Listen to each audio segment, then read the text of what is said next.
Radhe Radhe everyone, my Pacific world में आप सभी का स्वागत है। फ्रेंड्स, आज की वीडियो में मैं आपको सोमवती अमावस्या की सरल पूजा विधि बताऊंगी। सोमवार के दिन जब अमावस्या तिथि आती है तो उसे सोमवती अमावस्या कहते हैं। सोमवती अमावस्या के दिन पीपल की पूजा की जाती है। पीपल की 108 परिक्रमा की जाती है और पीपल की पूजा की जाती है।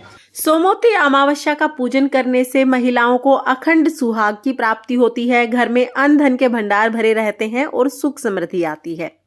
सोमवती अमावस्या के दिन पीपल के पेड़ की पूजा की जाती है, तो मैं घर पर ही आपको ये पूजा करके दिखा रही हूँ। अगर आप बाहर पीपल के पेड़ की पूजा कर रहे हैं मंदिर वगैरह में, तो भी आपको इसी तरह पूजा करनी है। तो देखिए, मैं पीपल के पेड़ के पास ये एक पटड़ा रख लूंगी ताकि मैं पूजा की सामग्री इस पर रख सकूं, क्योंकि गमला बहुत छोटा है। सबसे पहले हम पीपल के पेड़ में जल सींचेंगे। जब भी किसी वृक्ष की हम पूजा करते हैं, देव वृक्ष की, तो सबसे पहले जल सींचते हैं। जल सींचने के बाद मैं थोड़े से गेहूं के दाने यहाँ पर रखूंगी और इस पर मैं गणेश जी को विराजमान कर दूंगी। अगर आप मंदिर में पूजा कर रहे हैं और गणेश जी आप वहां पर नहीं लेके गए हैं, तो आप स्वास्तिक बनाकर स्वास्तिक को गणेश जी के रूप में पूजा कर सकते हैं। यहाँ पर मैंने गेहूं के दाने लिए हैं। अगर आपके पास गेहूं के दाने ना हो तो आप चावल भी ले सकते हैं। थोड़े से चावल या गेहूं रखकर हम इस पर दिया जला देंगे। और देखिए, क्योंकि मैं घर पर पूजा कर रही हूँ तो मैं पटड़े पर मैंने दिया रखा है। आप जब पीपल के पेड़ की पूजा करें तो पीपल के पेड़ के नीचे दिया रखिए। मेरा गमला थोड़ा छोटा है इसलिए मैंने पटड़े पर रखा है। इसके बाद हम सभी को तिलक कर देंगे। तो यहाँ पर हम गणेश जी को तिलक करेंगे, पीपल के वृक्ष को तिलक करेंगे। उसके बाद हम सभी को वस्त्र स्वरूप कलावा समर्पित करेंगे। आप चाहें तो आप जनेऊ भी समर्पित कर सकते हैं, जनेऊ ना हो तो आप कलावा समर्पित कर सकते हैं। इसके बाद हम पुष्प समर्पित करेंगे। तो जो भी फूल आपको मिल जाए आप वो फूल समर्पित करें। अगर फूल ना मिले तो आप बगैर फूल के भी पूजा कर सकते हैं। इसके बाद हम धूप दिखाएंगे, दीप दिखाएंगे। और देखिए, सोमवती अमावस्या का पूजन सोबा धोबन ने किया था। सोबा धोबन की ही कहानी सुनी जाती है इस दिन। तो सोबा धोबन के लिए साड़ी और श्रृंगार का सामान चढ़ाया जाता है। तो यहाँ पर मैंने साड़ी ले ली है, श्रृंगार का सामान ले लिया है। ये हम पीपल पर चढ़ाएंगे। इसके बाद हम भोग चढ़ाएंगे। फ्रेंड्स, सोमवती अमावस्या की पूजा में 108 अंक का विशेष महत्व होता है। जो भी आप भोग प्रसाद चढ़ाते हैं, 108 की संख्या में हमें कोई भी चीज लेनी होती है। जैसे मैंने टॉफियां ले ली हैं, आप टॉफी ले सकते हैं, बिस्किट के पैकेट ले सकते हैं, कोई भी फल ले सकते हैं। जो भी चीज आप ले, 108 की संख्या में इसमें प्रसाद लिया जाता है। इस प्रसाद को हम भोग स्वरूप चढ़ाते हैं और सभी में बांट देते हैं। तो यहाँ पर मैंने 108 टॉफियां ले ली हैं। यहाँ पर मैं ये भोग स्वरूप गणेश जी को चढ़ाऊंगी। उसके साथ ही हम पीपल में भी भोग चढ़ा देंगे। तो यहाँ पर मैंने भोग प्रसाद समर्पित कर दिया है। इसके साथ ही आप गुड़ समर्पित कर सकते हैं, पतासे समर्पित कर सकते हैं, या कोई भी ऋतुफल भी समर्पित कर सकते हैं। लेकिन 108 चीजें सोमवती अमावस्या के दिन हमें जरूर पीपल में समर्पित करनी होती है और ये 108 चीजें हमें बांटनी होती हैं।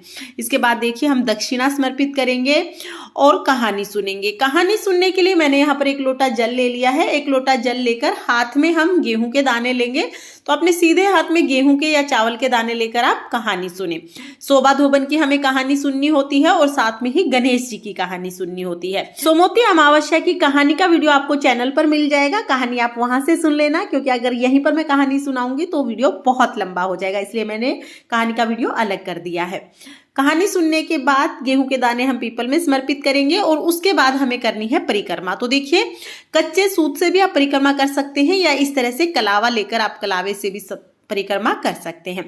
तो 108 परिक्रमा करनी होती है वैसे तो हमें। जैसा कि मैंने आपको बताया, सोमवती अमावस्या में 108 अंक का विशेष महत्व होता है। तो हो सके तो आप 108 परिक्रमा करें, लेकिन अगर 108 परिक्रमा ना भी कर पाए तो 8 परिक्रमा तो आप जरूर करें।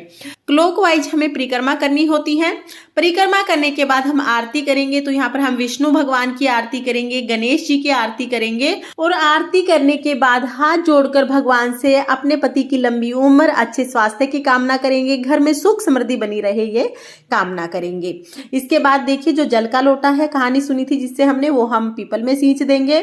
और जो भी हमने प्रसाद लिया है, 108 जो हमने चीजें ली हैं, वो हम सभी को बांट देंगे। ध्यान रखें कि जो ये प्रसाद लिया है ये हमें नहीं ग्रहण करना है, ना ही हमारे बच्चों को। जैसे अगर मैं प्रसाद बांट रही हूँ, मैंने अगर ये टॉफियां बांटी हैं तो मैं नहीं खाऊंगी इनको और मेरे बच्चों को नहीं दूंगी। बाहर हमें ये चीजें बांटनी होती हैं। इसके साथ ही जो भी श्रृंगार का सामान और साड़ी हमने समर्पित की है, ये हम किसी भी धोबन को दे देंगे। आपके आसपास जो भी प्रेस वाली हो या कोई भी धोबन हो, आप उसको ये सामान दे सकते हैं। इस तरह से हमें सोमवती अमावस्या की पूजा करनी होती है। फ्रेंड्स, अगर आपके घर के आसपास कोई पीपल का पेड़ नहीं है और आप पीपल का पेड़ घर पर भी नहीं ला सकते हैं, तो ऐसे में आप सोमवती अमावस्या की पूजा करने के लिए तुलसा जी की पूजा कर सकते हैं। तुलसा जी में सभी देवी देवताओं का वास माना जाता है, तो आप तुलसा जी की पूजा कर सकते हैं। पूजा विधि यही रहेगी। और अगर आप इस दिन तुलसा जी की पूजा कर रहे हैं तो तुलसा जी की भी 108 परिक्रमा की जाती है। 108 ना कर सके तो 8 परिक्रमा जरूर करें। फ्रेंड्स, सोमवती अमावस्या की कहानी का वीडियो भी आपको चैनल पर मिल जाएगा। लिंक मैं आपको डिस्क्रिप्शन में दे दूंगी, आप वहां से देख लेना। वीडियो पसंद आई हो तो वीडियो को लाइक करना, चैनल को सब्सक्राइब करना। राधे राधे।